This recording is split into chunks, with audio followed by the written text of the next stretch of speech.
She walked into a room full of millionaires in a worn coat and cracked shoes, carrying nothing but an old phone and 31 years of patience. They looked at her the way powerful people look at someone they've already decided doesn't matter, with that particular smile that doesn't reach the eyes. The CEO leaned back in his chair, arms crossed, completely at ease, and told her to call whoever she wanted. It wouldn't change a thing. So she did. She made one call, said 3 words, and handed him the phone. What happened next silenced an entire boardroom and started unraveling an empire that had been built on a secret no one was supposed to find. Just before we get back to it, I'd love to know where you're watching from today, and if you're enjoying these stories, make sure you're subscribed. The boardroom on the 42nd floor of Halston Tower was the kind of room that made men feel important just by sitting in it. Floor-to-ceiling glass on 2 walls gave a sweeping view of the city below, a city of traffic, noise, and ordinary people who would never set foot in a place like this. Up here, though, everything was quiet. The air smelled faintly of leather and expensive cologne. The table was long and dark and polished to a mirror shine, and the chairs around it were occupied by people who had built careers out of looking confident even when they weren't. Richard Halston sat at the head of the table. He was 53 years old, broad-shouldered, with silver at his temples, that he had let grow in deliberately because it made him look distinguished rather than old. His suit was charcoal gray and cut precisely to his frame. He had the easy, unhurried posture of a man who had never once doubted that a room belonged to him the moment he walked into it. And this room, in this building, with his name on the outside of it, well, there was no doubt at all. Around him sat 11 other people. 6 were his own executives, the heads of legal, acquisitions, finance, development, communications, and a senior VP whose job title had changed 3 times in the last 2 years, but whose purpose remained the same: to agree with Richard and make it sound thoughtful. The other 5 were from outside, representatives of Meridian Capital, the investment group whose partnership Richard needed to close the Grayfield land acquisition. The deal had been months in the making, hundreds of thousands of dollars in legal work, environmental assessments, surveying, title research. So the paperwork sat in neat folders in front of each person at the table. We are, as of this morning, 48 hours from the cleanest land deal this city has seen in a decade, Richard was saying, his voice smooth and unhurried. He had a way of speaking that sounded casual while also sounding final, like whatever he said was simply the way things were going to be. 1,200 acres, rezoned, clean title, ready to break ground by spring. The man from Meridian Capital, a thin, careful man named Preston, who wore glasses he was always adjusting, nodded slowly. Our board is comfortable with the numbers. We'll need one last look at the environmental sign-off before we put pen to paper. You'll have it before lunch, Richard said. That was when the door opened. It wasn't a dramatic entrance. There was no raised voice, no scene. One of the building's security staff, a young man named Kevin, who had been working the front desk for 3 months and had never once seen the 42nd floor, stepped just barely into the room and caught the eye of Richard's assistant, a sharp woman named Patricia, who was seated near the door with a tablet in her lap. Patricia rose quietly and stepped out into the hall. Through the glass panel beside the door, a few of the executives could see them talking in low voices. Patricia's expression shifted, not alarmed exactly, but something close to uncertain. She came back in and bent to Richard's ear. "There's a situation at the front desk," she said quietly. "A woman walked in off the street. She's asking for you by name. Security tried to redirect her. She won't go. She says it's about the Grayfield property." Richard's expression didn't change. He leaned back slightly. "What kind of woman?" Patricia paused. Just a half second. "Elderly, she doesn't appear to be affiliated with anyone. She came in alone." Preston from Meridian raised an eyebrow. "Everything all right?" Richard's mouth curved into something that wasn't quite a smile, but was close enough. He had a decision to make, and it took him about 4 seconds to make it. Not because he was thinking it through carefully, but because something in him found the whole situation mildly entertaining. A distraction, a small, strange story he'd be able to tell at dinner. "Bring her up," he said. Patricia blinked. "Sir?" "Bring her up, whatever this is. Let's get it over with quickly."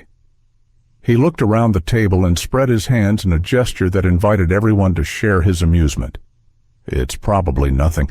Might as well see what the commotion is about." There were a few quiet smiles around the table. Preston adjusted his glasses and glanced at his own assistant, who gave a small, puzzled shrug. They waited. Richard poured himself a glass of water. Conversation resumed in the easy, low-key way it does when people are filling time. Talk of parking downtown, a comment about the weather, someone mentioning a restaurant that had just opened. Then the door opened again, and the room went just slightly quieter. She walked in slowly, not because she was uncertain, but because she had a deliberateness to the way she moved that made each step feel considered. She was an older black woman, 70, maybe older, though she carried herself in a way that made it hard to pin down. Her clothes were plain and worn, a dark coat that had seen many winters, a blouse beneath it that had been ironed carefully, shoes that were clean but cracked at one side. Her hair was silver and pulled back neatly. She carried a cloth bag over one arm, the kind you got at the grocery store. She looked nothing like anyone who had ever been in this room. Kevin from security stood behind her, clearly uncomfortable, not entirely sure what he was supposed to do now that he had delivered her. She stopped near the end of the table and looked at Richard. Not at the room, at him, like she had come here specifically for him and had not yet decided whether she was disappointed or not. "Mr. Halston," she said. Her voice was low and clear and steady, not loud, not soft, just steady. "That's right," Richard said, leaning back with his arms crossed loosely. "And you are?" "My name is Evelyn Carter." She said it simply. No flourish, no hesitation, no addition of anything that might have explained who she was or what she represented. Just the name, like a stone placed on a table. One of the executives, the head of acquisitions, a heavy-set man named Gary, glanced at the man beside him. The man beside him gave a barely perceptible shrug. "Evelyn?" Richard said, stretching the name out slightly, like he was getting comfortable with it. "What can I do for you this morning?" "You can stop the acquisition," she said. There it was. The room absorbed it for a beat. Then Gary let out a soft sound through his nose. Not quite a laugh, but the beginning of one. Someone else shifted in their seat. Preston from Meridian looked at his folder. Richard tilted his head. "Is that right?" "The Grayfield land," Evelyn said. "The 1,200 acres you're planning to sign for, you cannot proceed." "And why's that?" Richard asked. His tone was patient in the way that powerful people are patient when they're not threatened, generous almost, like he was extending her the courtesy of a response. "Because it was never legally available to be sold," she said. Silence. Then Gary did laugh, just a short, quiet one, but it was enough to break whatever tension had been building. One of the Meridian representatives smiled carefully at his water glass. Richard himself let out a breath through his nose that was halfway between amusement and exasperation. "Ma'am," said the head of legal, "I'd a younger man named Brett who had been with the company 4 years and had reviewed every document related to Grayfield 3 times over. With respect, all title work on this property has been fully verified. Chain of ownership is clean. There is nothing in the record that—" "You're looking at the wrong records," Evelyn said. She didn't raise her voice. She didn't look at Brett like he had insulted her. She simply corrected him the way a person corrects someone who is confidently wrong. Brett opened his mouth, closed it. The original deed, Evelyn said, was filed in 1961. There's a clause in the original land covenant, a reverter clause, tied to conditions that were never properly dissolved. The 1987 transfer, which forms the base of your current title chain, was executed without satisfying those conditions. That makes every transfer since then legally questionable. The room was very quiet now, not because anyone believed her, but because the specificity of what she had just said was unexpected. Richard was watching her with something new in his expression, not concern, not quite, but a heightened attention. He leaned forward slowly, elbows on the table. "Where are you getting this?" he asked. "From the records," she said. "Our team has been through those records," Brett said. "Extensively." "Then they weren't thorough enough," she said. That landed wrong. Brett's jaw tightened. Gary crossed his arms. Richard let a slow smile spread across his face, and it was the kind of smile that felt like a door closing. "I'll tell you what, Evelyn," he said, and his voice had taken on that particular tone, the one that was still polite but had a blade in it, the one he used when he wanted someone to understand that the conversation was over while still appearing reasonable. "You clearly feel strongly about this, and I respect that. But we have a room full of lawyers, a team of researchers, and years of due diligence behind this deal. If there were something in those records, we would have found it." He spread his hands. "Call whoever you want," he said. "It won't change a thing." Someone at the table laughed. Not loudly. It was the polite, controlled kind of laughter that boardrooms produce, the kind that wasn't cruel so much as entirely dismissive. A sound that said, "We are not taking this seriously, and we are comfortable telling you so." Evelyn stood still. She didn't flinch. She didn't flush with embarrassment, or start explaining herself more urgently, or do any of the things that people do when they feel the ground shifting beneath them. She just stood, quiet and straight, and let the laughter settle. Then she reached into the cloth bag on her arm. She pulled out a phone. It was old, not ancient, but clearly a few generations behind whatever everyone else in the room was carrying. A plain black rectangle with a worn case. She held it in both hands, steadily, and looked down at the screen. She scrolled for a moment, found what she was looking for, and pressed call. The phone rang, and something happened in the room then, something that would have been hard to describe afterward because it wasn't a dramatic event. The laughter had faded. People had gone back to their water glasses and their folders. Richard was half-turned in his chair, already beginning to signal to Patricia that it was time to wrap this up. But at the far end of the table, in the corner seat closest to the window, an older man, mid-70s, white-haired, with the careful stillness of someone who had learned long ago to take up as little space as possible, went very slightly still. His name was Mr. Wallace. He had been brought in as a senior consultant on this deal, a man with 40 years of property law behind him, and he had said very little during the meeting. He was not the kind of man who needed to say much.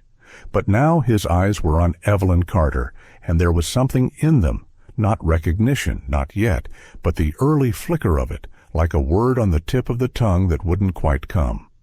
He stared at her. She was not looking at him. She was looking at the phone in her hands, listening to it ring. And something about the name she had given, Carter, something about the way she was standing. He couldn't place it, not yet. The phone rang twice.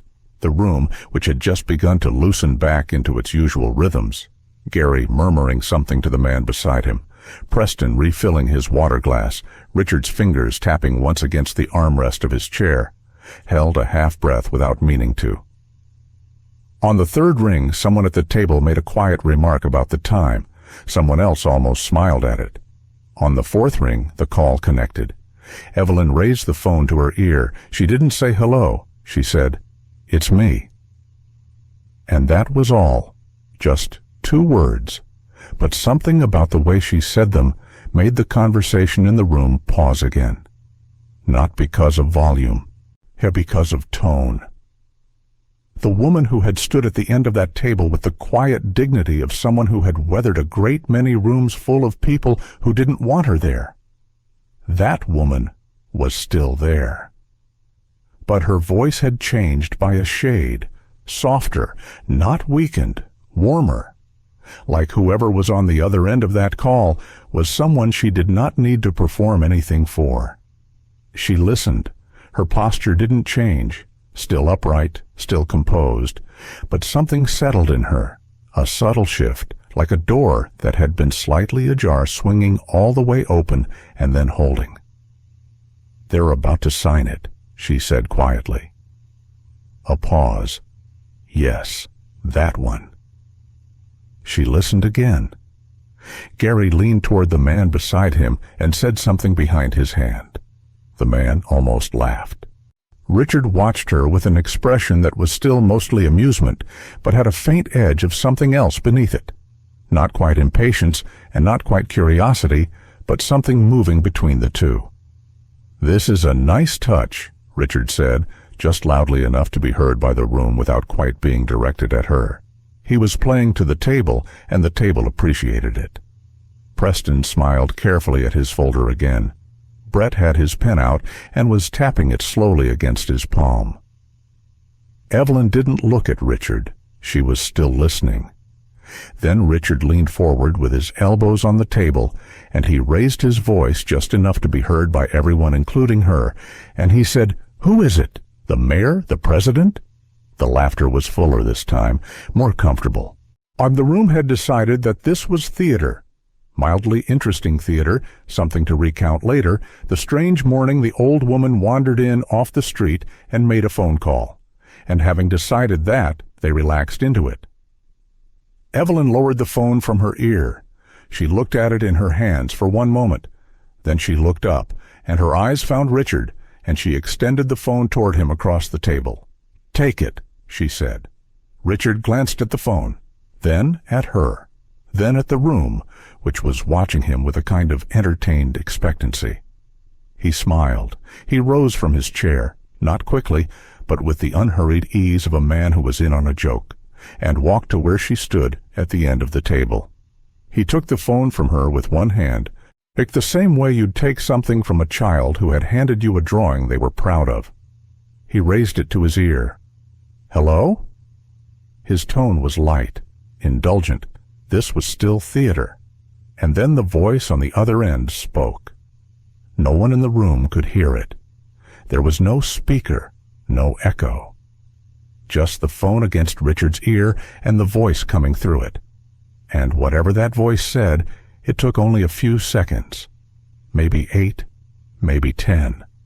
The kind of exchange so brief that it shouldn't have meant anything. But it meant everything.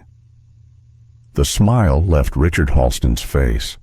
Not slowly, the way smiles fade when something becomes boring, but all at once, the way a light goes out. One moment it was there, the next it wasn't. His hand, which had been relaxed at his side, went to grip the back of the nearest chair, just lightly. Just for a moment, like he needed to locate something solid. His color changed. It was subtle, and most people at the table didn't catch it, because they weren't looking for it. They were waiting for the punchline. But Preston, who was a careful man and had built a career out of reading rooms, noticed. He noticed the way Richard's jaw adjusted, the way his chin dropped just slightly, like weight had been placed on his shoulders from above, the way his eyes stopped moving and focused on a point somewhere past the wall. The laughter at the table hadn't died yet. It was still trailing off from the last comment, but it thinned because the man at the center of it had gone somewhere else. Richard was still standing there, still holding the phone, but he was no longer in the room. He was somewhere in the sound of that voice. He said nothing. He'd not, "I see," or "yes," or "hold on." He simply stood and listened, and when the voice stopped, He lowered the phone without ending the call. He held it at his side. The room had gone quiet. Not the focused, attentive quiet of people listening. The held, confused quiet of people who didn't understand what they were watching. Richard looked at Evelyn Carter. She was already looking at him. She had been this whole time, standing with her hands folded now in front of her, the cloth bag on her arm, watching him with an expression that was neither satisfied nor unkind. Just waiting. Like she had known this moment was coming for a very long time and had made her peace with it long before she ever walked through the front door of this building. Richard said nothing to her. He didn't say anything to the room. But he didn't look at his executives or at Preston or at Brett. He turned, slowly, like a man moving through water, and walked toward the door at the far end of the boardroom. He still had the phone in his hand. Nobody moved for a moment. Then Gary looked at Brett. Brett looked at Patricia. Patricia looked at the door. Richard walked through it without looking back. The room sat in a silence that felt almost physical, thick and disorienting, the way silence sounds in a place where there had just been laughter. People shifted in their chairs. Someone cleared their throat. Someone else reached for a glass and then put it down without drinking. Preston adjusted his glasses. Down at the end of the table, Evelyn Carter stood exactly where she had been standing for the last 10 minutes. She hadn't moved. She hadn't pulled up a chair or leaned against the wall or done any of the things a person does when they're waiting and feeling it. She simply stood, composed, like someone who had learned that patience was not the absence of urgency, but the decision to let urgency stop running you. In the corner by the window, Mr. Wallace hadn't moved either. But his stillness was a different kind, the stillness of a man whose mind was moving very fast in a direction he wasn't sure he wanted to go. His eyes were on Evelyn, had been since before the call. The name, the way she was standing, the coat, the bag, the worn shoes, the steadiness. Something in the back of his memory was pulling at him, pulling hard now. Carter. He knew that name. He had known it a long time ago, in a context that had been carefully, deliberately, systematically buried. He had been a young lawyer then, junior at a firm that no longer existed, working on deals he had not fully understood at the time, and had told himself, in the years since, that he had understood even less than he'd thought. It was easier that way, to let the understanding stay shallow. But the name, Carter. He stared at the old woman at the end of the table. She wasn't looking at him.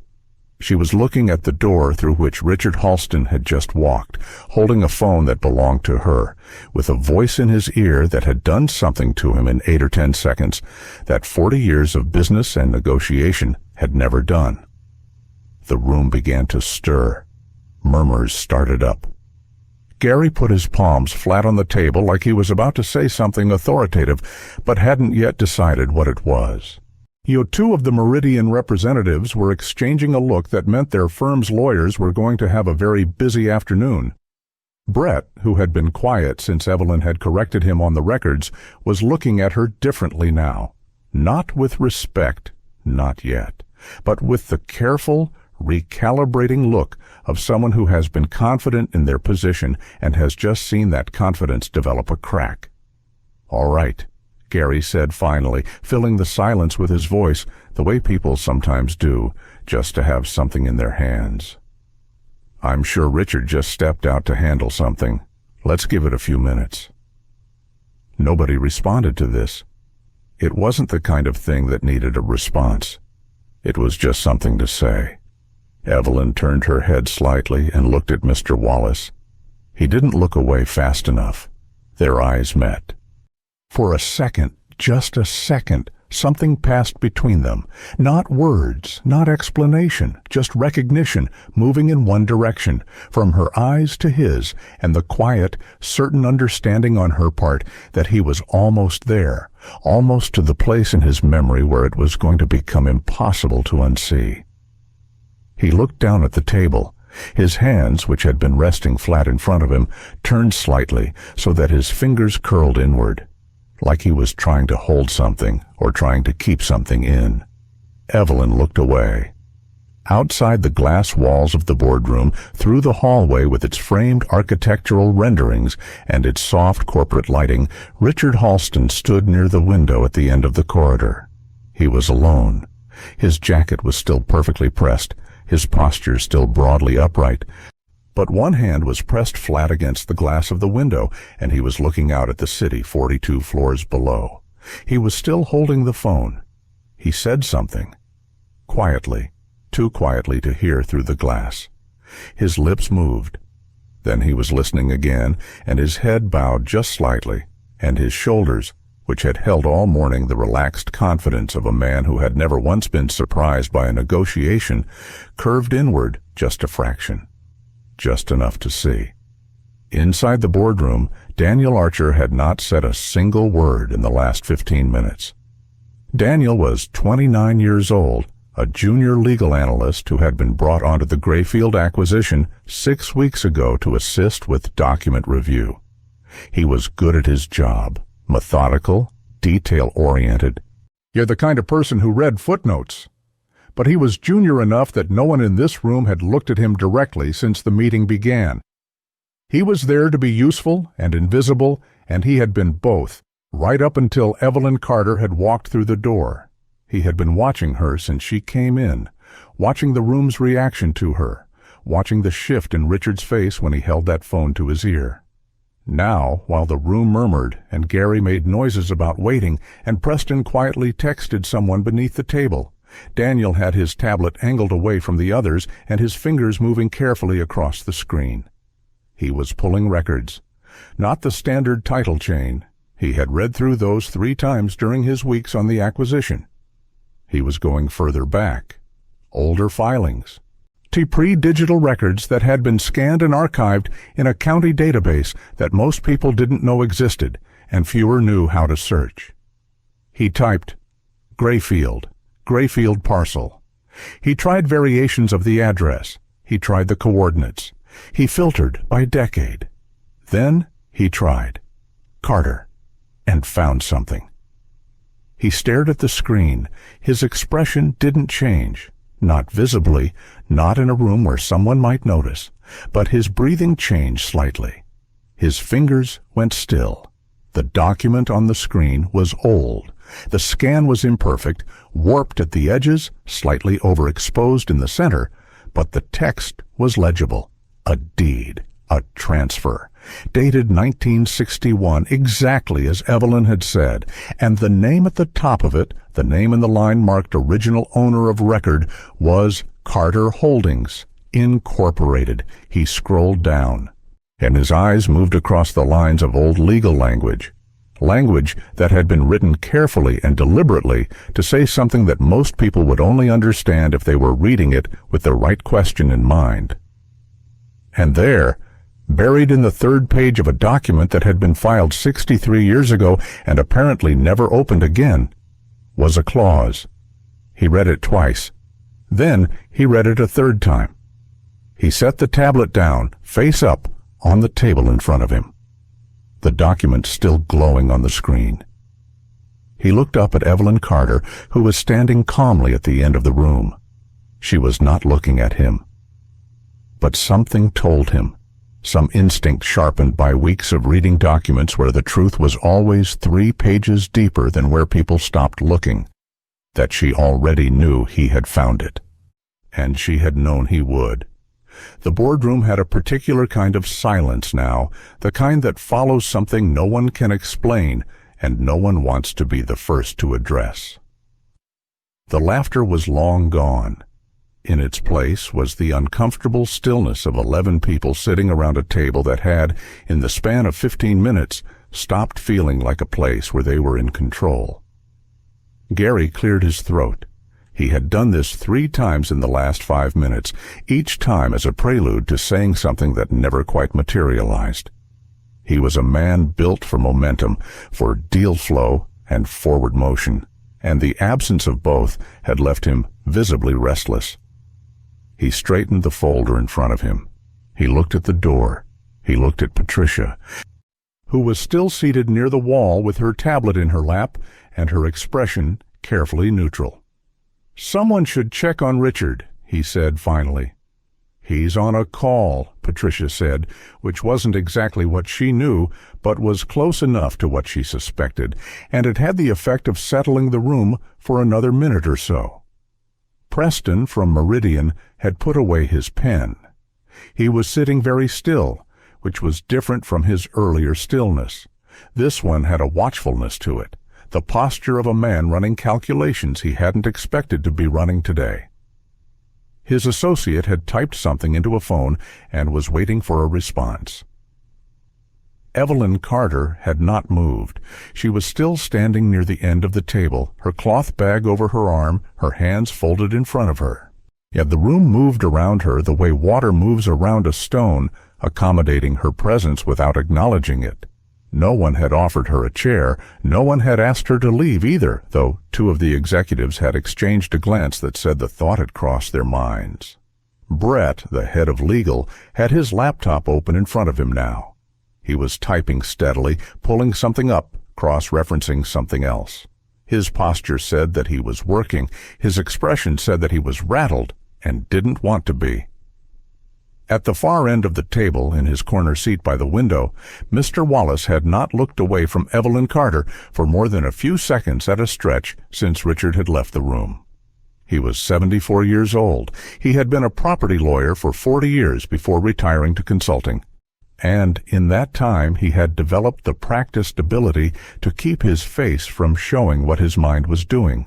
It had served him well across decades of negotiations, depositions, and conversations with powerful people who were trying to read him.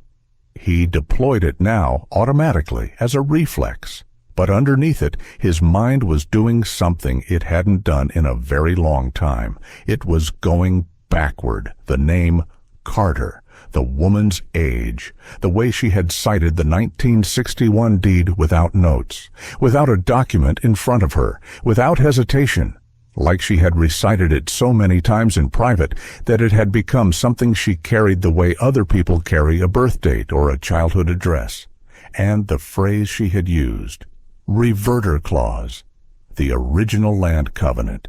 He hadn't heard those specific words applied to that specific piece of land in over 30 years. He pressed his fingertips together beneath the table, out of sight. 32 years ago, he had been a junior associate at a firm called Pierce & Holloway. He had been 29, Daniel Archer's age, he realized distantly, nearly to the year. And he had worked on a property transfer, a large one. 1,200 acres just outside the city, on the eastern side of the county line, in an area that was mostly farmland and river access, and hadn't yet become what it would eventually become. The transfer had been complicated. There had been a holding company on the original deed, a black-owned enterprise, substantial and growing, that had built its position in commercial real estate over the better part of 2 decades. And he had not been the lead on the deal. He had been junior. He had been asked to review a specific subset of documents, specifically those related to a clause in the original covenant, and to confirm that the clause had been properly discharged. He had confirmed it. The folder had gone upstairs. The deal had closed, and the holding company, the one whose name had been at the top of the original deed, had, within the following 18 months, ceased to exist.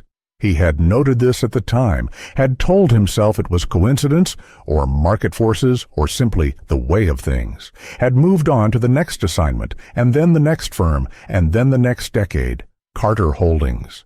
He felt the name land in his chest like something dropped from a height. He looked at the woman at the end of the table. 70, he guessed. 72, maybe. Which would have made her, in 1987, when he was 29 and reviewing those documents, in her late 30s or early 40s. Young enough to still be building something. Old enough to have already built it. He wanted to look away. He didn't. Meanwhile, outside the boardroom, down the corridor lined with framed architectural renderings of buildings that Richard's company had put up across the city, Richard Halston was still standing at the window. He was no longer pressing his hand against the glass. He was standing with both arms at his sides, the old phone held loosely in one hand, and he was speaking in a voice that someone 20 feet away would not have been able to hear, quiet and level and careful, like a man choosing every word before releasing it. The voice on the other end was doing most of the talking. Richard nodded once, then a second time. His expression was not the expression of a man receiving bad news. It was more unsettling than that. It was the expression of a man receiving information he had somewhere, in a part of himself he had never examined closely, expected. Like the bill arriving for a meal he had eaten so long ago, he had convinced himself he would never be asked to pay. He said something short, a question, by its sound, listened to the response, said something else, shorter still. Then he ended the call. He stood at the window for another moment, looking out at the city. 42 floors below, people were walking to lunch, hailing taxis, moving through their days without any awareness of what was happening in this building. He watched them with an expression that had no name, exactly, but was somewhere between grief and the particular loneliness of realizing that something you thought was solid has been hollow the whole time. He turned and walked back toward the boardroom. Back inside, Daniel Archer had not touched the tablet since placing it face up on the table. The document was still glowing on the screen. The 1961 deed, third page, the reverter clause, Carter Holdings Incorporated, printed clearly in the owner of record line. He had angled the tablet toward himself so that the screen was visible to him and not easily readable by anyone next to him, but he had not minimized it or locked it. Some part of him was still deciding whether he was going to show it to someone or keep it to himself until he understood what it meant. He was leaning toward the latter. He was good at his job in part because he did not move until he understood what he was looking at. He looked across the table at Evelyn Carter. She was standing with the same composure she had walked in with. No tension in her shoulders, no restlessness in her hands. She didn't look like someone who was waiting for something to happen. She looked like someone who knew what was going to happen and was simply giving it the space to arrive. Daniel thought about the clause he had read. A reverter clause in a 1961 deed meant that under specific conditions that had to be formally discharged before any subsequent transfer of the property could be considered legally clean, the land reverted to the original holder. If those conditions had never been properly discharged, then every subsequent sale, every subsequent title, every subsequent acquisition built on top of that original transfer was sitting on a foundation that a good lawyer with the right documents could challenge. He picked up the tablet. He kept scrolling. The room shifted when the door opened. Richard Halston walked back in. He was still dressed the same way, still pressed, still upright. But something about him had been rearranged. It was difficult to point to exactly what. His jacket hadn't changed, his posture was only minimally different, but the room felt it immediately, the way rooms feel a change in air pressure before they can explain it. Gary stopped mid-murmur. Brett looked up from his laptop. Patricia's hands went still over her tablet. Richard walked to his chair but didn't sit down. He stood behind it, both hands resting on the top of it, and looked around the table with an expression that was composed and careful and utterly unlike the easy authority he had worn all morning. He looked at Evelyn. She looked at him. "I'd like the room cleared," he said. Nobody moved for a second. Then Gary, who had 20 years of reading Richard Halston's moods, pushed back his chair. "Richard," Preston started. "I'll have someone reach out to you this afternoon, Preston," Richard said. His voice was even, final. "We'll reschedule." Preston looked at him for a long moment. Then he gathered his folder, nodded to his associate, and stood. The Meridian team filed out first, moving with the practiced efficiency of people who had learned that when a meeting suddenly ends, you ask questions later. Richard's own executives followed, Gary last, with a backwards glance that Richard didn't return. Brett closed his laptop, stood, hesitated. "Sir, If there's something in the records that requires— "I'll call you," Richard said. Brett left. Patricia stood, smoothed her jacket, and looked at Richard with a question in her eyes that she did not ask out loud. He shook his head almost imperceptibly. She went to the door, closed it behind her. The room emptied. Almost. Daniel had gathered his bag and was moving toward the door with the careful unhurriedness of someone who hopes not to be noticed, his tablet tucked under his arm. He made it to within 3 feet of the door. "You can stay," Evelyn said. Daniel stopped. He turned. She was looking at him, had been looking at him, he realized, for longer than he'd been aware of. He looked at Richard. Richard's expression acknowledged him for the first time all morning, with a short nod that was neither permission nor protest. Just acknowledgement. Daniel stayed. He stood near the wall, holding his bag, and did not sit down. The boardroom was quiet. 3 people in a room built for 12, with the city spread out below them, and the air still carrying the ghost scent of the morning's coffee. Richard walked around to the front of his chair and finally sat down. Not at the head of the table this time. He had moved 2 seats toward the middle, which was a small thing and probably unconscious, but it changed the geometry of the room. He looked at Evelyn Carter. His voice, when he spoke, was low and stripped of its earlier performance. "Why now?" he said. The question sat between them. It was only 2 words, but they carried the weight of everything that had happened in this room and everything that had happened long before today, and Evelyn heard all of it. She pulled out the chair at the end of the table, the one she had been standing behind for the better part of an hour, and she sat down. She set her cloth bag on the table in front of her and folded her hands over it and looked at Richard Halston with the unhurried steadiness of a woman who has rehearsed nothing because she has had decades to simply know what she wants to say. "Because this is the moment it could be heard," she said. "Not before." Richard absorbed this. He looked at his hands on the table, then back at her. "The Grayfield land," he said. It wasn't a question, more like a man saying aloud something he needed to hear in his own voice. "The Grayfield land," she confirmed. "You're saying we can't close the deal." "I'm saying the deal should never have been built," Evelyn said. "Not because of anything your company did specifically, but because the land was not clean when it came to you. It was not clean for the 30 years before it came to you. And the reason it was not clean goes back further than that." She reached into her cloth bag and drew out a manila folder. It was worn at the corners, the color of old paper, the kind of folder that has been opened and closed many times over many years. She placed it on the table, but did not open it. Not yet. "Carter Holdings was incorporated in 1958, she said. "My husband and I built it. We started with a single commercial property on the east side of the city, a warehouse we converted into leasable units. Within 5 years, we had 6 properties. Within 12 years, we had 41. By 1980, we had 93 properties across 3 counties, 214 employees, and assets valued at just under $40 million. She said these numbers without pride. Not without feeling. There was feeling in them, deeply embedded, like something that had been pressed into the grain of the words over many years, but without performance. She was not recounting an achievement. She was establishing a fact.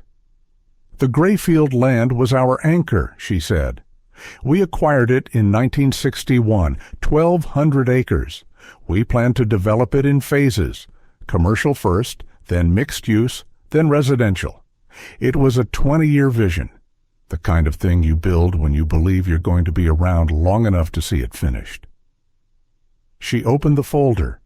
Inside were documents, old ones, photocopied and carefully organized, some of them annotated in small, neat handwriting. She slid a page across the table toward Richard. He picked it up. It was a copy of a deed. The paper quality was obvious even in reproduction. Thick, formal, institutional. The date at the top read April 14th, 1961. He read it. His expression was attentive and unreadable. In 1983, Evelyn continued, we began receiving pressure. It started small, zoning challenges, permit delays, inspections that found violations that hadn't existed the inspection before. At first, we thought it was bureaucratic difficulty, the kind of friction that any large developer encounters when they start operating at a certain scale. She paused. Then we started finding the other things. What other things? Richard asked. Competing filings. Documents submitted to the county that we hadn't authorized, with signatures that resembled ours but weren't. Challenges to our corporate standing based on procedural claims that had no foundation. A legal campaign, coordinated, designed to look like ordinary regulatory friction, but functioning like a system. Daniel at the wall had stopped pretending to be neutral. He was listening with the focused, forward-leaning attention of someone hearing a pattern he had already begun to suspect. By 1987, Evelyn said, we had been fighting on 11 legal fronts simultaneously. We were spending more on litigation than on operations. Our lenders, 3 separate banks, pulled their financing within a 6-week window. Not because we had defaulted, because they received something. Communications of some kind. We never knew exactly what. But the timing was not coincidence. She slid another document across the table. Richard picked it up. This one was a letter, also copied, also old, on the letterhead of a bank that no longer existed. The Grayfield land was transferred out of Carter Holdings in September of 1987, Evelyn said. We did not sell it willingly. We were told that an outstanding lien had been filed against the property, a lien we had no knowledge of, and that unless we satisfied it within 30 days, the land would be seized in partial payment. We could not satisfy it. We had been systematically stripped of the liquidity to do so. She closed the folder. Her hands rested on top of it, flat and still. The lien, she said, was fraudulent. The signature on the filing was a forgery. We know this now. We have known it for a long time. But knowing something and being in a position to do something about it are very different things, and for a long time the distance between those 2 points was too large to cross. Richard had set the letter down. He was looking at her now, not with the careful blankness of a man guarding his reaction, but with something raw underneath, a quality she hadn't seen in him before this moment. My father acquired the Grayfield parcel in 1994, he said. It came out quietly, like a confession or the beginning of one. Evelyn looked at him steadily. I know. He presented it to me as the cornerstone of the company's real estate division when I took over. Richard's voice was level, but the levelness was costing him something. He said it had been acquired through foreclosure, a distressed asset. He said the original owners had defaulted. They did not default, Evelyn said. The room was very quiet. He may not have known the full history, Evelyn said after a moment. Her voice was not generous exactly, but it was precise. She was saying what she believed to be true, not what would make him feel better. The mechanics of what was done to us moved through several hands. By the time your father's company acquired the property, it had already passed through 2 intermediaries, each one further from the original act, each one with a cleaner-looking chain of title. But the clause was still there, Daniel said. Both of them looked at him. He stood slightly straighter, aware that he had spoken aloud in a room he had been asked to simply observe. The reverter clause, he said, in the 1961 deed. It's if it was never properly discharged. It wasn't, Evelyn said simply. Daniel nodded slowly. He looked at his tablet, the document still open, the clause still visible. Then, every transfer since then rests on a title that was never fully clean, including the one that's sitting in those folders right now. Richard rubbed his hand across his face, a single slow movement. Then he lowered his hand and looked at the table. "Who else knows this?" he said. "The right people," Evelyn said. "The ones who needed to know before today, and the ones who needed to know as of this morning." Richard looked up sharply at that. Something moved across his face. Not quite alarm, not quite anger. "The call." "Yes." "Who was on that phone, Evelyn?" She looked at him for a moment. And then, for the first time since she had walked into this building, and something shifted almost imperceptibly in her expression. Not softness exactly, but something adjacent to it.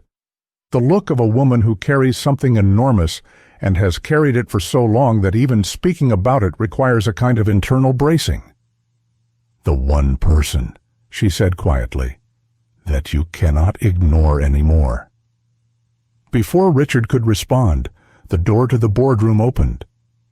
Kevin from security, the young man who had escorted Evelyn up from the lobby nearly an hour ago, who had been standing at a desk 3 floors below, trying to make sense of a morning that had stopped making sense, stepped just inside the doorway with the expression of someone delivering news he did not understand.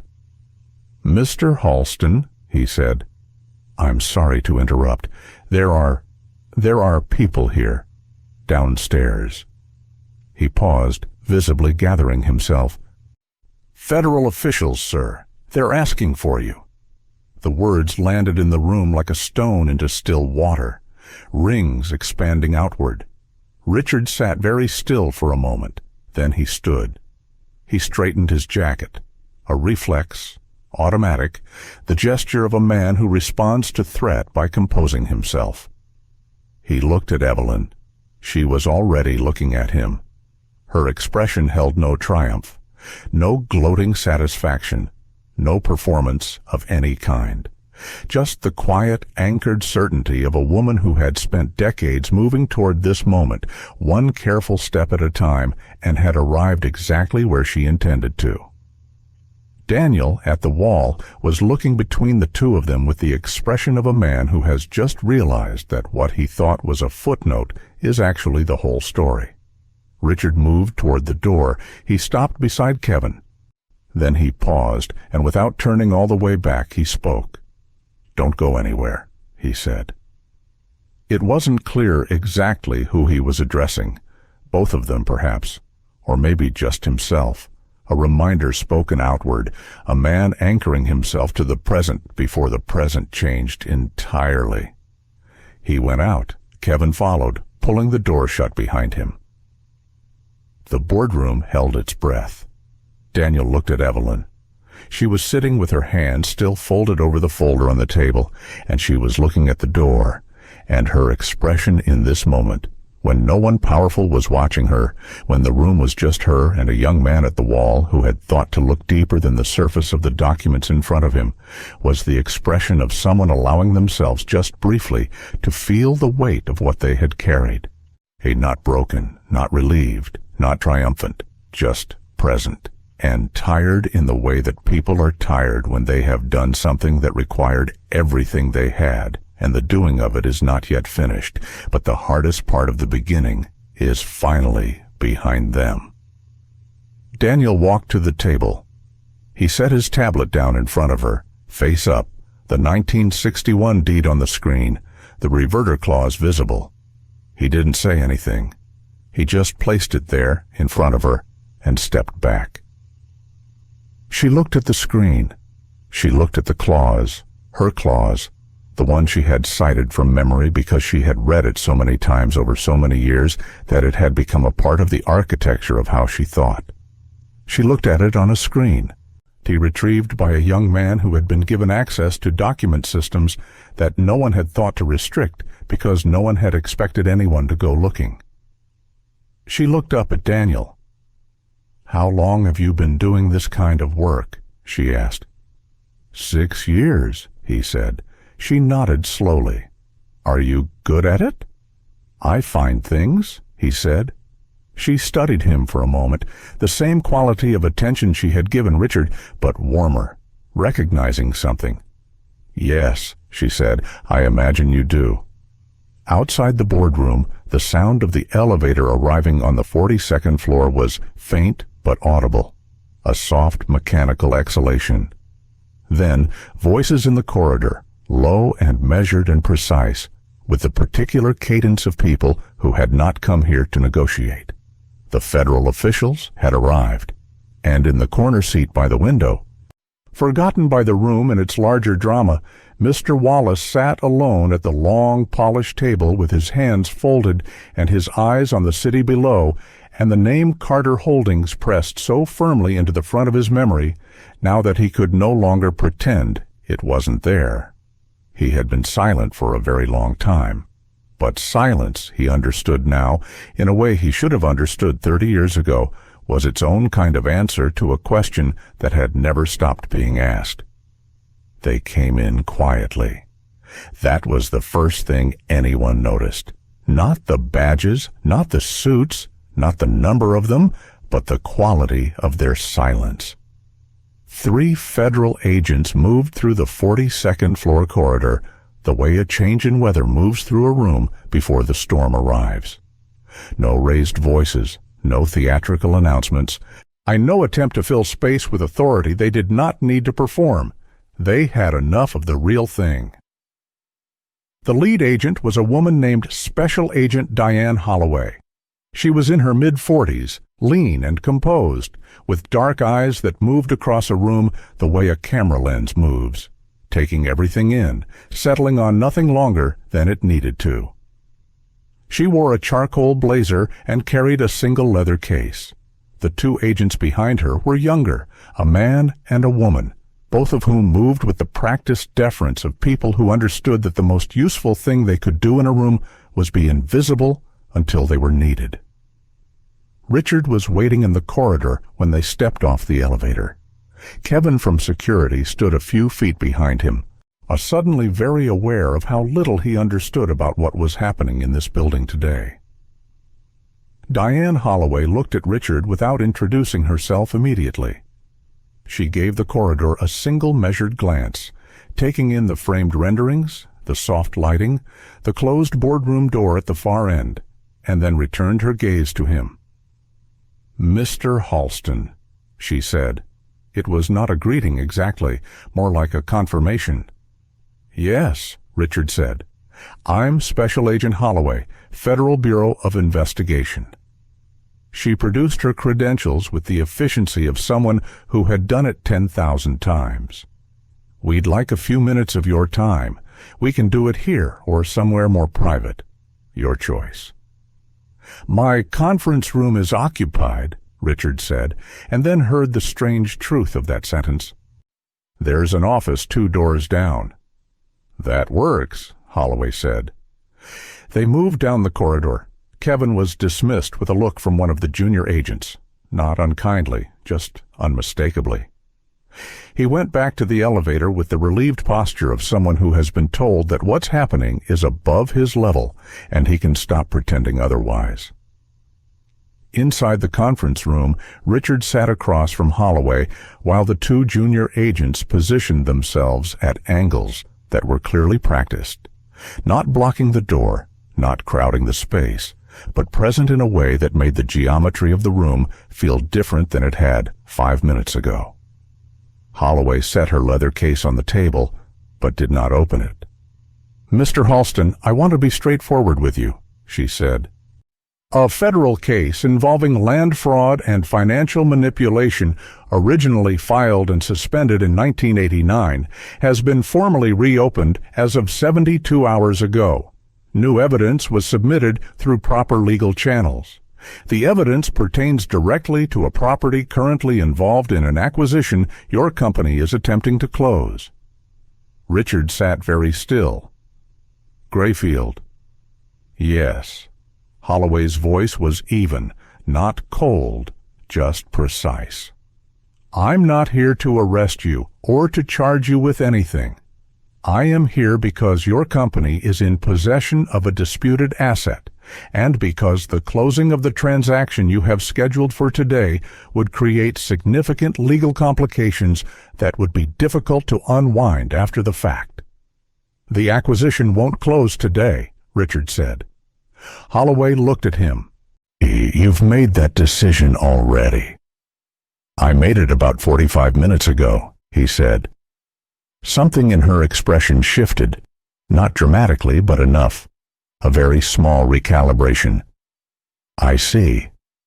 The woman in the boardroom, Richard said. Evelyn Carter, is she? Mrs. Carter has been cooperating with federal investigators for 14 months, Holloway said. She is a cooperating witness. She is also the original legal claimant in the reopened case. 14 months. Richard absorbed this. He had thought the morning had begun with a disruption, a strange and unexpected intrusion into a deal he had spent months assembling. But the morning had been the last step in something that had been building carefully and methodically for over a year. He had been the last to know. What happens now? He said.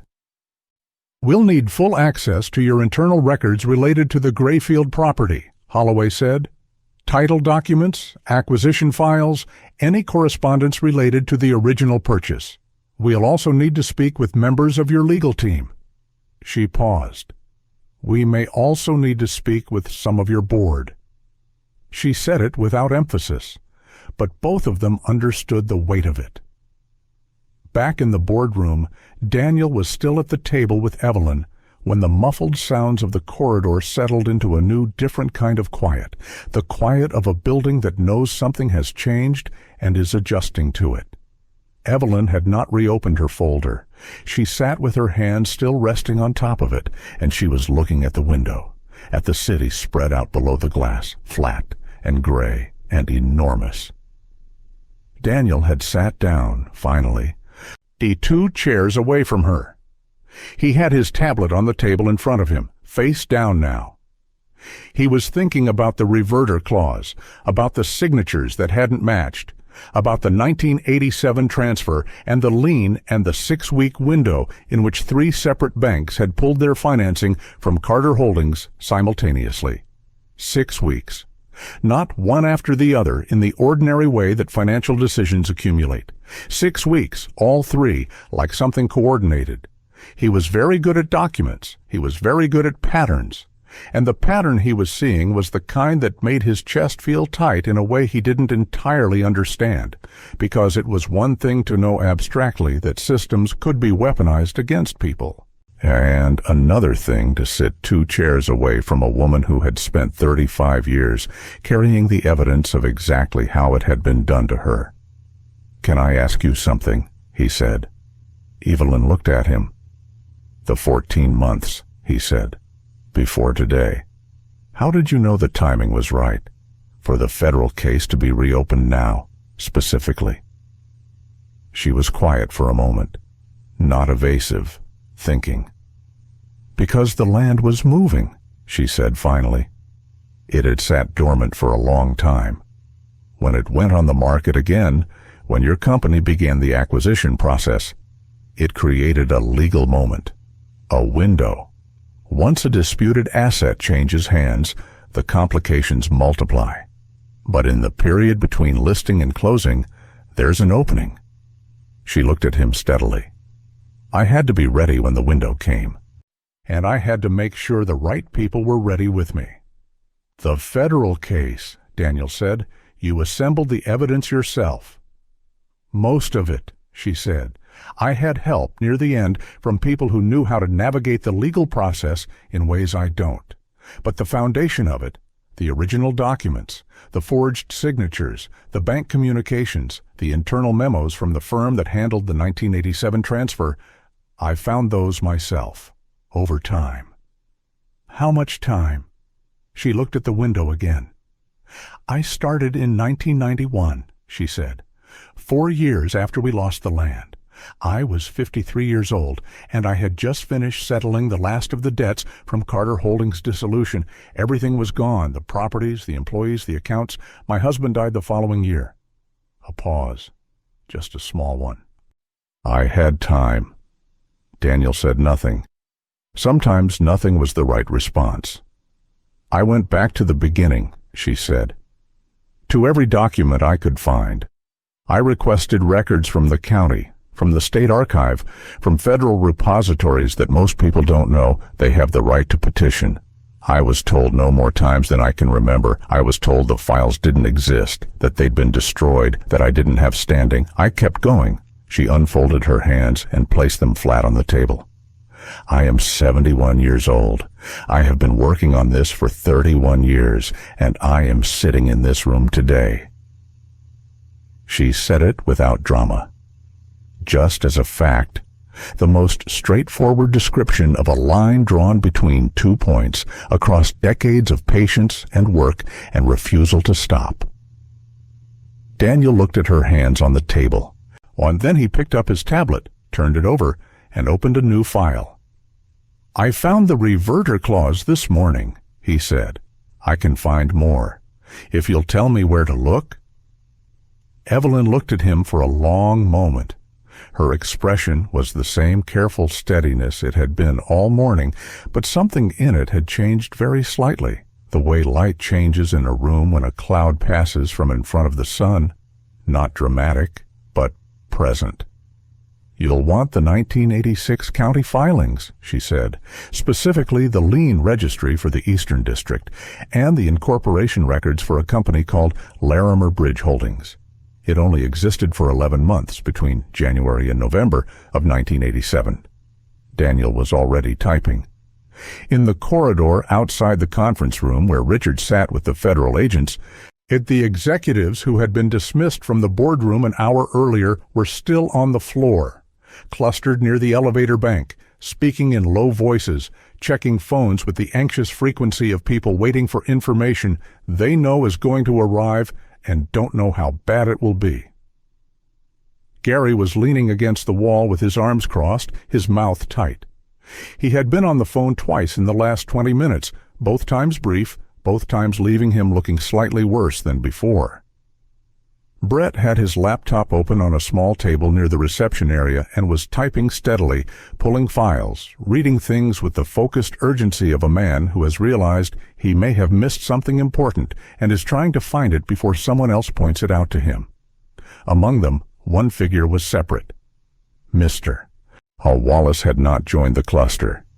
He had left the boardroom when Richard cleared the room and had walked slowly to the far end of the corridor, where there was a small sitting area, 2 chairs and a low table, the kind of space that existed in corporate buildings for purposes no one could quite name. He sat in one of the chairs. He had been sitting there since. He was looking at nothing. Or rather, he was looking at something that wasn't in the corridor, something behind his own eyes, in the landscape of memory that the morning had excavated and that he could no longer choose not to see. He had been 29 years old. He had been junior. He had been told that the reverter clause in the Carter Holdings deed had been satisfied by a process he hadn't been asked to fully review. He had been asked only to confirm that the relevant conditions had been met, based on documents that were presented to him already assembled, already organized, already pointing in a single direction. He had confirmed it. He had told himself then, and for the 35 years since, that he had not known, that he had been young, inexperienced, operating within a system he hadn't designed and a structure he hadn't chosen. That the people above him, the senior partners at Pierce and Holloway, the men who had assembled those documents, they were the ones who had made the decision. He had only reviewed what he was given. He had told himself this so many times, so thoroughly, that it had become a kind of truth, the kind that functions as long as you don't disturb it. He stood up from the chair. His knees ached, as they always did when he'd been sitting too long. He walked to the boardroom door and stood in front of it. He knocked once. Evelyn's voice came through the door. "Come in." He pushed it open. She was sitting at the table with the young analyst, Daniel he thought the name was, who had his tablet out and was typing something quickly. Evelyn looked at Wallace when he entered. Daniel looked up and then, reading the room, quietly gathered his things. "I'll start pulling those filings," he said to Evelyn. She nodded. He went out, pulling the door behind him. The boardroom held its old silence again, the polished table, the city through the glass, the two of them. Mr. Wallace walked to the table. He did not sit at the far end, and he did not sit at the head. He pulled out a chair that put him midway down the table from her, close enough to speak without raising his voice, far enough to feel, however irrationally, like there was still some space between what he had done and what he was about to say. He sat down. "My name is Harold Wallace," he said. "I was a junior associate at Pierce & Holloway in 1987. Evelyn looked at him without expression. "I reviewed a subset of the documents related to the Carter Holdings transfer," he said, "specifically the covenant review, the reverter clause discharge." "I know," Evelyn said. Wallace's hands, flat on the table, pressed slightly harder against the surface. "You know. Your name is on the review certification," she said. "On page 7 of the covenant file, Harold T. Wallace, associate, dated September 3rd, 1987. He closed his eyes briefly, opened them. "I want to tell you that I didn't know what they were doing, that I was only—" "You were young," she said, not gently, but not cruelly either, like she was naming a fact. "Yes." "You were junior." "Yes." "You reviewed what you were given and confirmed what you were told to confirm, and you went home that evening, and the next day you went into the office and worked on the next file." She looked at him steadily. "Is that right?" He held her gaze. It cost him something. "Yes." The room was very quiet. "The clause was not satisfied," Evelyn said. "The documents you were given had been altered. The signatures on the discharge certification were forged. The process by which the conditions were supposed to have been met was fabricated." She paused. If you had been given the original documents, the ones that existed before someone altered them, you would have found that the clause was still active, and the transfer would not have been legally possible." Wallace's jaw tightened. "I understand that now." "I know you do," she said. "The question is what you're going to do with that understanding." He looked at the table, then back at her. "I want to give a statement to the investigators, whatever they need." "They'll want everything," Evelyn said. "Not just your role, the names above you, who gave you the documents, who the senior partners were, who commissioned the deal. All of it." "I know. You've been sitting on this for 35 years, Mr. Wallace," she said. It was not an accusation, but it was not soft either. "You are a key witness. The investigators will want to understand why you're coming forward now and not before." He was quiet for a moment. "Because I couldn't place you when you walked into this room. And then I could, and I realized that you had never stopped." He looked at her.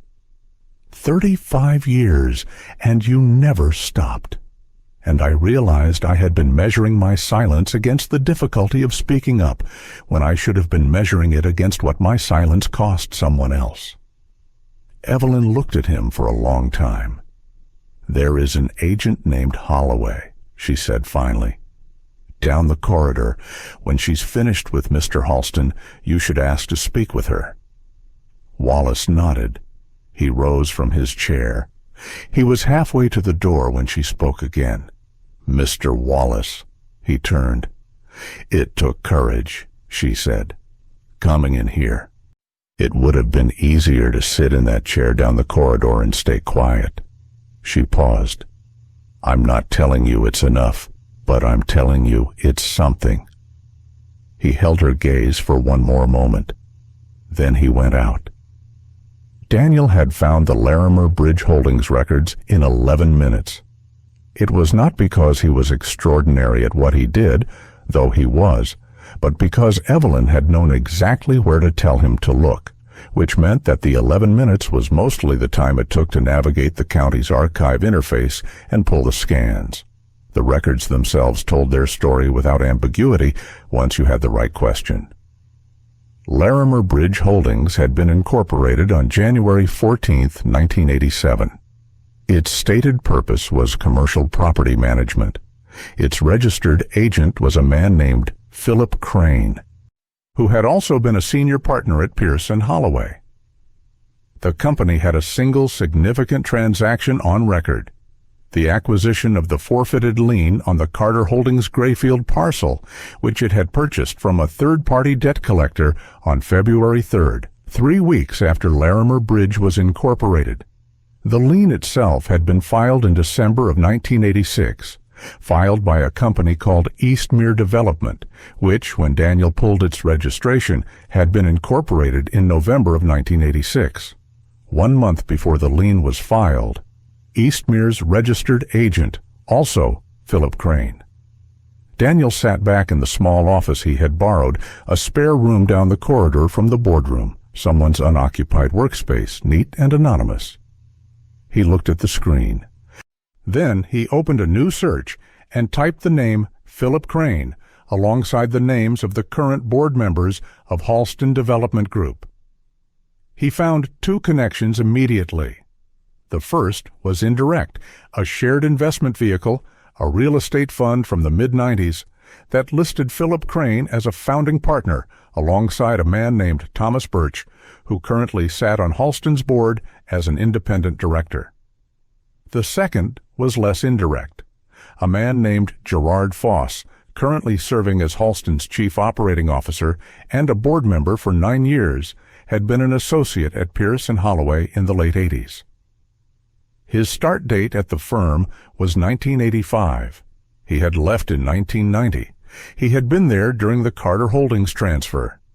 Daniel stared at this for a moment. Then he stood up, took his tablet, and walked back toward the boardroom. He knocked, opened the door. Evelyn was still at the table, still with her folder, now with a legal pad in front of her on which she had written something in her small, neat hand. "Gerard Foss," Daniel said. She looked up, and something in her expression confirmed it. Not surprise, but the quiet acknowledgement of a fact that had been waiting to be named. "He was junior at Pierce & Holloway when the transfer was processed," she said. "Not as junior as Mr. Wallace. He was closer to the senior partners." "He's been on your board for 9 years," Daniel said to the room, to himself partially, thinking aloud. He came into Halston's structure through the merger with Coastal Ridge Properties in 2015. "Which Coastal Ridge had acquired," Evelyn said. "From a holding company that was a direct successor entity to Larimer Bridge." Daniel felt the shape of it lock into place. "He's been inside the company that owns the land," he said, "for 9 years, knowing." "Yes. Does Richard know?" "Not yet," Evelyn said, "but he will." 2 floors below, in a smaller conference room that the federal agents had commandeered with the polite efficiency that was their characteristic mode, Richard Halston was looking at a document he had never seen before. It was a copy of the Larimer Bridge Holdings Incorporation filing. Agent Holloway had placed it on the table in front of him 20 minutes into their conversation, and he had not looked away from it since. "I don't recognize this entity," he said. "We know," Holloway said. "Larimer Bridge was dissolved in 1991. By the time Coastal Ridge acquired its successor assets, the trail was cold enough that standard due diligence wouldn't have found it." "But someone knew," Richard said. He wasn't asking, he was thinking aloud, following the logic of it the way you follow a fault line in stone, tracing where the crack runs beneath the surface. "We believe so," Holloway said. "We're looking at several individuals currently or previously connected to your company who had prior knowledge of the original transaction." Richard looked up from the document. "Who?" Holloway paused, a measured, deliberate pause. Mr. Halston, I want to be careful here about what I share before we've had the opportunity to—" "Gerard Foss," Richard said. Holloway's expression held. "What makes you say that?" "Because Gerard came in through the Coastal Ridge merger," Richard said. "And he was the one who pushed hardest for the Grayfield development to move forward this year. He said the timing was ideal. He said the market conditions were perfect. He set the document down. He wanted this deal closed." "Why would that matter?" Holloway asked, and by the way she asked it, carefully, like someone holding a door open, Richard understood that she already knew and was seeing whether he would arrive at it himself. He thought for a moment. "If the acquisition closed," he said slowly, "and the property changed hands again, through a legitimate, well-documented transaction with full board approval, publicly announced, it would have created another layer between the land's current state and its original history. The chain of title would have been extended. I'd made harder to challenge." "That's our assessment as well," Holloway said. The room was quiet for a moment. "He was going to use my company," Richard said, "my deal, to bury it further." "We believe that was the intent, yes." Richard sat very still. The feeling moving through him was not simple. It had too many elements for that, layered in a way that would take time to separate. There was anger. There was the particular sickening quality of betrayal, not from an enemy, but from someone he had trusted, sat across from in meetings for 9 years, made decisions with.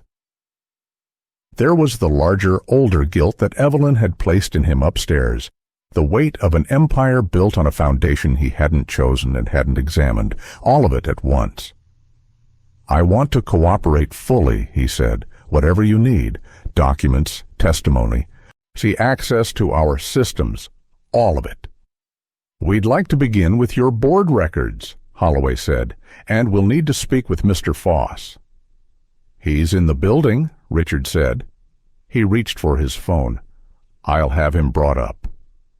Upstairs, Daniel was sitting across from Evelyn Carter with his tablet and her legal pad between them, and they were building a timeline. Not for themselves. Evelyn had the timeline in her head as completely as she had the reverter clause. They were building it for the investigators, organizing it in the sequence that would be most useful for legal purposes. Chronological, sourced, each claim tied to a document that existed and could be retrieved. Daniel had been in this kind of work for 6 years, and he had never built a timeline like this one. Not because it was more complex than others he'd handled, though it was, but because of the woman sitting across from him. Every time he named a date or a document, she confirmed it or corrected it from memory. Every connection he found in the archive, she had already found independently through her own 31 years of careful, painstaking research. She had built this case with her own hands, in her own time, largely alone. "The 1986 memo," she said, sliding a photocopied page from her folder across the table. "This was from a senior partner at Pierce & Holloway to Philip Crane. It was misfiled in the county's commercial records archive. Probably by accident, probably in 1991 when Larimer Bridge was being dissolved. I found it in 2009. Daniel picked it up. It was a short memo, half a page. The language was oblique, careful. The kind of language that powerful people use when they want to convey something without technically saying it. But what it conveyed, once you understood the context, was clear enough. A request to ensure that the Carter Holdings transfer proceed on the established timeline, regardless of any outstanding covenant issues. "This is the smoking gun," Daniel said. He didn't say it dramatically. He said it the way you name something when you've been looking for it and now it's in front of you. "One of them," Evelyn said. "There are others." She reached into her folder and produced 3 more pages, each one another piece, a bank communication, a handwritten note, a signed authorization that bore the name of a man who had, by 1991, become a federal judge and died in 2003. Daniel looked at the documents. He thought about the network behind them, the coordination required to execute something like this, the people who had to agree, who had to participate, who had to stay quiet afterward. Some of them were dead now. Some of them were in this building.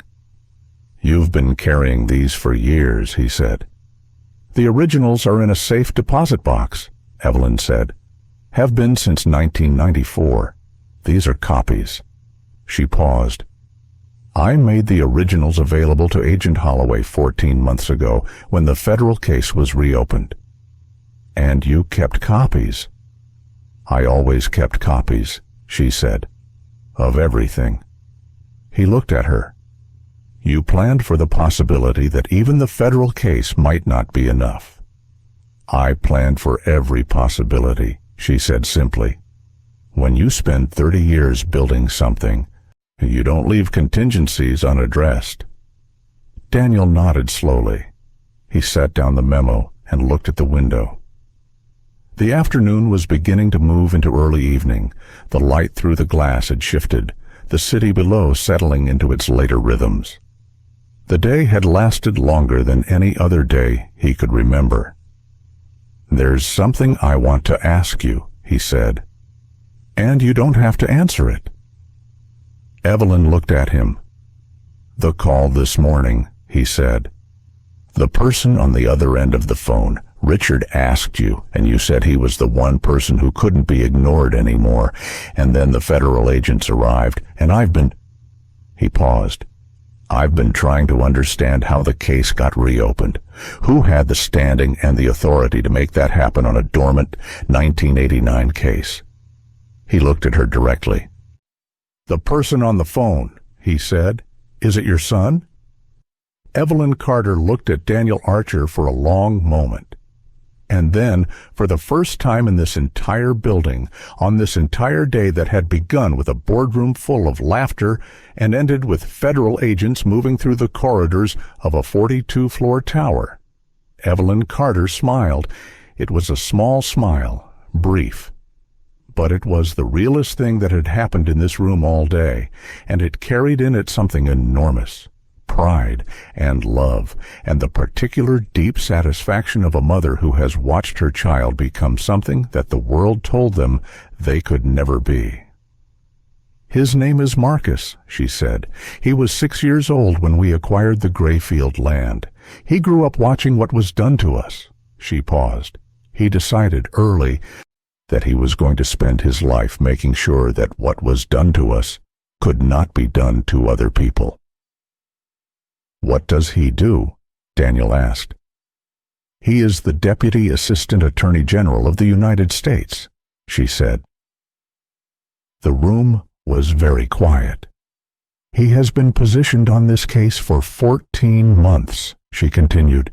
"He recused himself from the formal investigation, ethically required, given his personal connection. But he identified the right people to handle it, ensured it was properly resourced, and made certain that when the moment came, when the land moved, when the window opened, the case would be ready." She looked at Daniel steadily. "When I called him this morning," she said, "it was not to ask for help. It was to tell him that the moment had arrived, that I was standing in the room, and that it was time." Daniel held this in his mind, the image of it. This woman in this worn coat, with this battered phone, standing at the end of a table full of people who were laughing at her, calling a number from memory. And the voice that answered, her son, the one who had grown up watching, the one who had spent his entire career building toward the day his mother walked into that room. "He asked for you at 7 this morning," Evelyn said. "Before I came here, he said—" She paused. Something moved through her face, brief and deep. "He said, 'Mom, today is the day. Are you ready?'" She looked at the window. "I told him I had been ready for 31 years, she said. The door of the boardroom opened. Agent Holloway stood in the doorway, her expression composed and purposeful. She looked at Evelyn, then at Daniel, then at the documents spread between them on the table. "Mrs. Carter," she said, "we're ready for you." Evelyn rose from her chair. She gathered her folder, placed it carefully under her arm, and picked up her cloth bag. She stood for a moment, straight and still, the way she had stood when she first walked into this room, as if every room she entered was one she had decided to enter, with full knowledge of what she was walking into. She looked at Daniel. "The timeline," she said. "Make sure it's clean, every source cited, every date verified." "I'll have it done," he said. She nodded once. Then she walked to the door, and Agent Holloway stepped aside. And Evelyn Carter moved through it with the same unhurried deliberateness with which she had moved through every door she had walked through today, like a woman who had been building toward this threshold for 3 decades and was finally exactly where she had always intended to be. By early afternoon, the 42nd floor of Halston Tower had become something it had never been designed to be, a place where the architecture of power was coming apart in quiet rooms, one conversation at a time. The news had leaked by noon. Not through any single source, but the way these things always leak, through a paralegal who texted a friend, through a Meridian Capital associate who called his firm's general counsel, through the particular atmospheric pressure of a building where too many people knew something was happening, and not enough of them knew exactly what. By 12:30, the first financial news alert had gone out. Halston Development Group under federal inquiry. Grayfield acquisition halted. By 1 o'clock, the company's stock had dropped 11%, and the phones in the communications office 3 floors below had stopped ringing, only because the staff had stopped answering them. In the boardroom, executives who had laughed at an old woman 2 hours earlier were now calling their personal lawyers.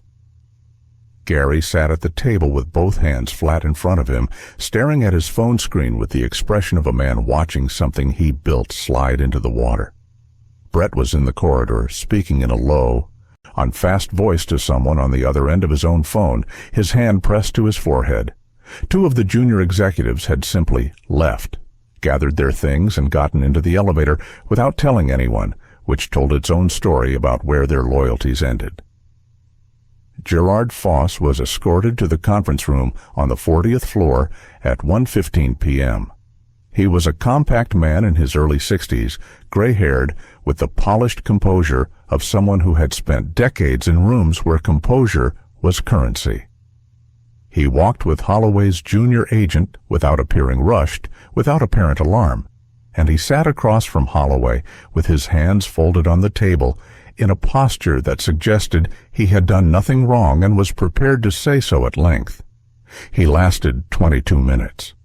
Holloway placed the Larimer Bridge Incorporation document on the table, then the Eastmere filing, then a printed screenshot of the shared investment vehicle that linked Philip Crane to Thomas Birch, then a document Daniel had found 40 minutes earlier, a personal correspondence between Philip Crane and Gerard Foss, dated March 1987, in which Crane had referenced the Carter Holdings matter using a language that made the nature of his involvement unmistakable.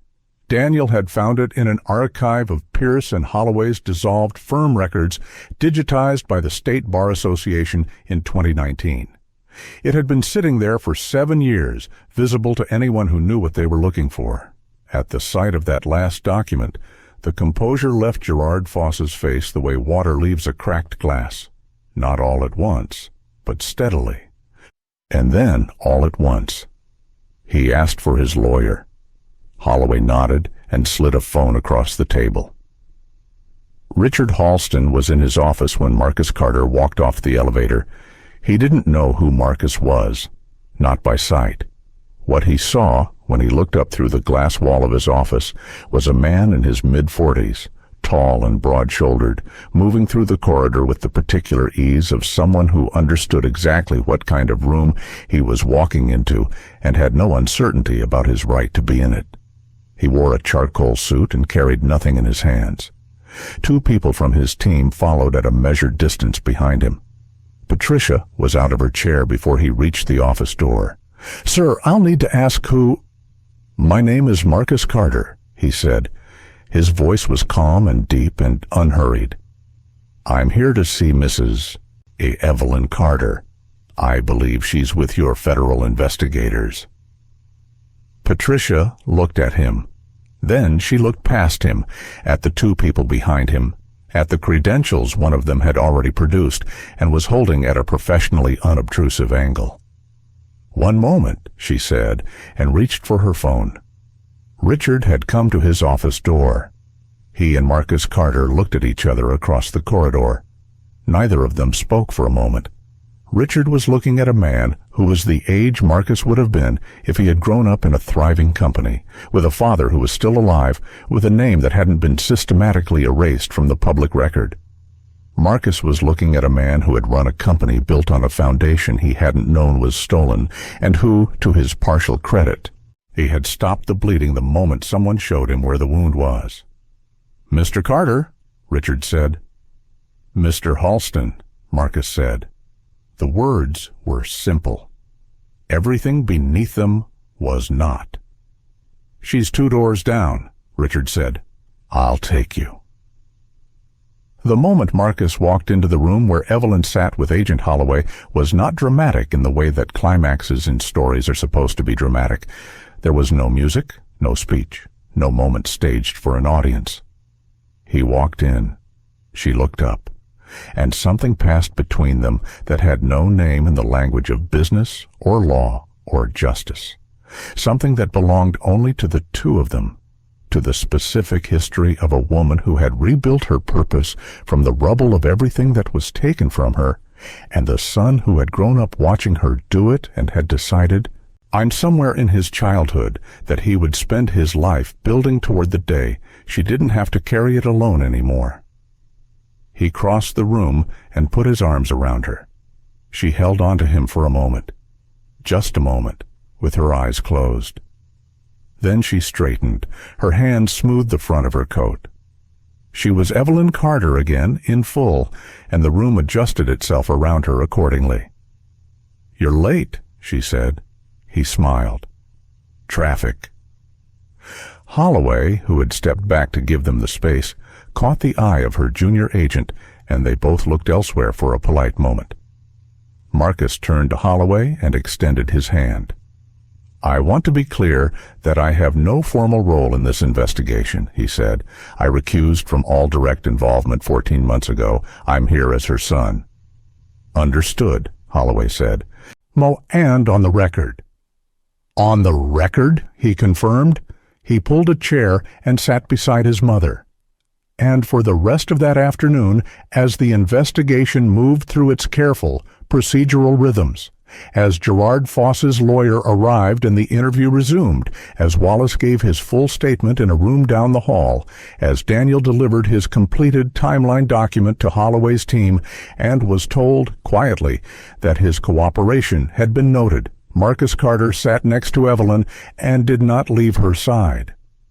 Richard found Evelyn alone for 5 minutes near the end of the afternoon, in the corridor outside the room where Holloway's team was processing documents. She was standing near the window, the same window Richard had stood at hours earlier, pressing his hand against the glass, looking down at a city that had looked different then. Now he stopped a few feet from her. She turned to look at him. He had aged in some irreducible way since the morning. Not in his appearance. The suit was still pressed, the posture still upright. But in his face, something had been removed from it. The easy authority, the smooth certainty. What was underneath was more complicated and considerably more human. "Why didn't you come sooner?" he said. He had been sitting with this question all day. If you had the evidence, if the case was building, why wait until today, until this deal, until... "Because you wouldn't have listened," Evelyn said, "not before today." He considered this. He wanted to argue with it. He found he couldn't. "You needed to be in the position of losing something," she said. It wasn't unkind. It was simply accurate. Well, people who have never lost anything significant don't understand what it means when something is taken. Today, you understood. He was quiet for a moment. I'm going to be removed from the company. I know. The board will vote by the end of the week.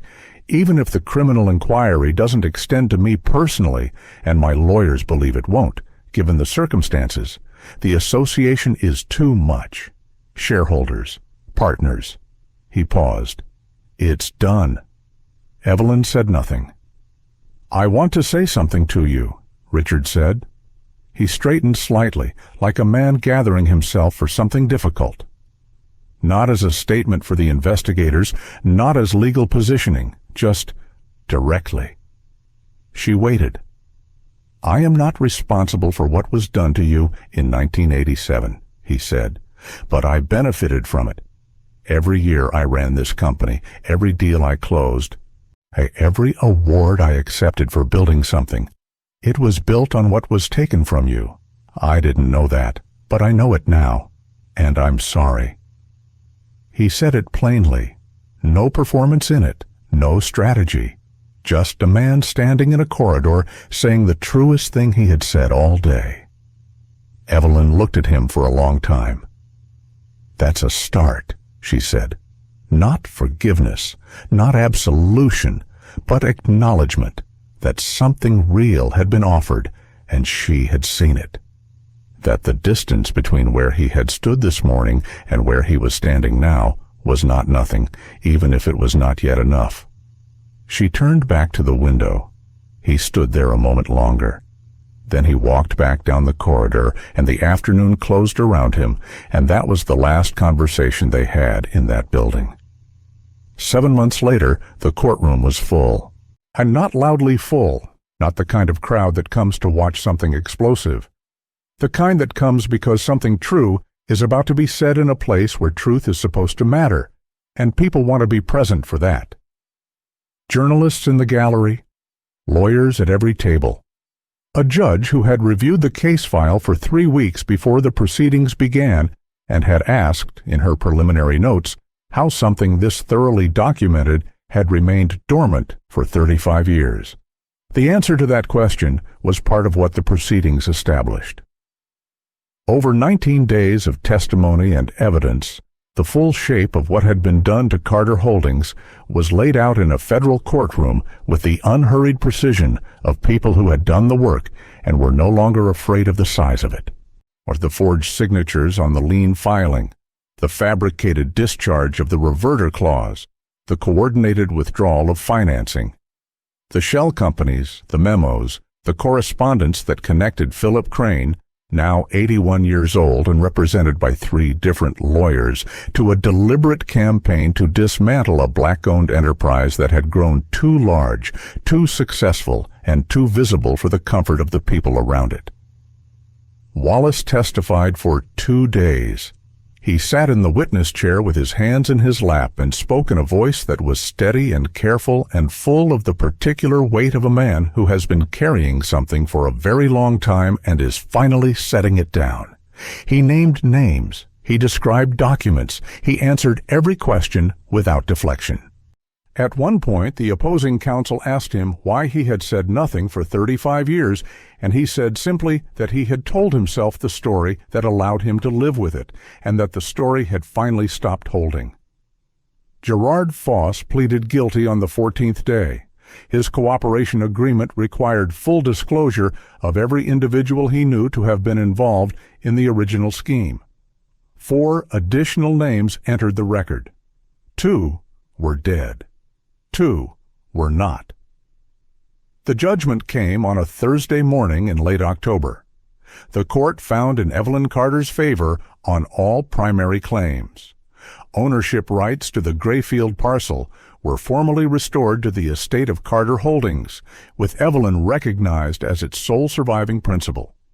Compensatory damages for 35 years of unlawful dispossession were calculated at a figure that the financial press reported with the particular reverence that large numbers command, and that Evelyn received without visible reaction when it was read aloud.